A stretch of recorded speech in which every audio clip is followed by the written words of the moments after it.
Hello everyone, my name is Evan Hagstrom, and today I'm going to be talking about the Principality of Sealand. A little background on this micronation. It was founded on September 2nd in 1967 by a man named Roy Bates, a working-class Englishman.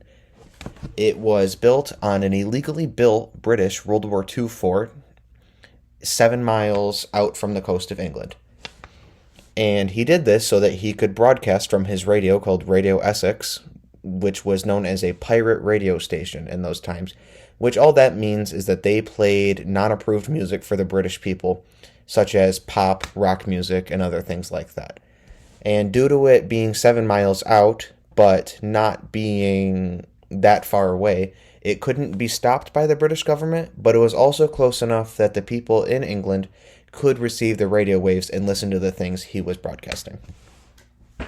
And my main point today is that the founding of the Principality of Sealand, as it's formerly known, was an important milestone in the ongoing quest for freedom that so many of us have to go through. And the first point towards this is inspire seekers of freedom anywhere. It's a very inspirational thing. The son of the founder of Sealand, Prince Michael Bates, said in an interview with Mike McErhan of BBC that the world needs inspiring territories like us, and there aren't many places like this that exist. This shows others that they too could create a micronation if they aren't happy with their government, just like Roy Bates was. And Sealand is unique, though, in the fact that it still is standing today. Most micronations die out easily, whether they are reabsorbed back by their home country or they lose financial ground. Sealand is incredibly unique in the fact that it still exists today. And secondly, they stood up to the British, which is a huge deal. Way back when, the UK or the United Kingdom, had once controlled 1/4 of the world. And this is from an article in the New Yorker by Sunil Kilnani.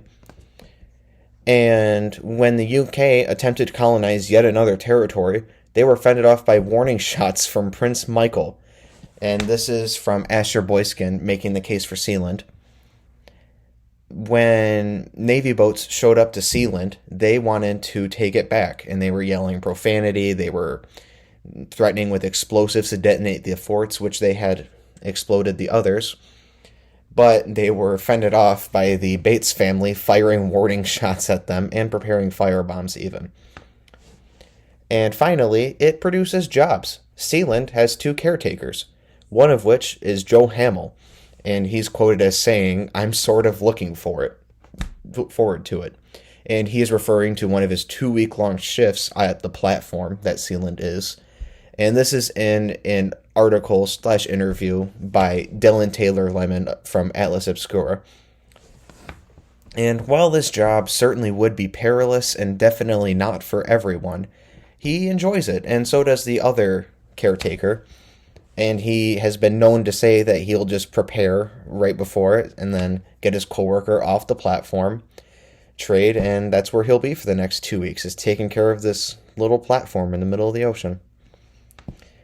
And in conclusion, what you can take away from this is that Sealand has inspired freedom to many people if you want to start a micronation of your own, or if you just want to relish in the fact that they defied the British government, which is something not everyone can do, but apparently a working class man was able to build this, broadcast his own radio station, and even fend off the British military when they wanted to reclaim this fort that they shouldn't have built in the first place.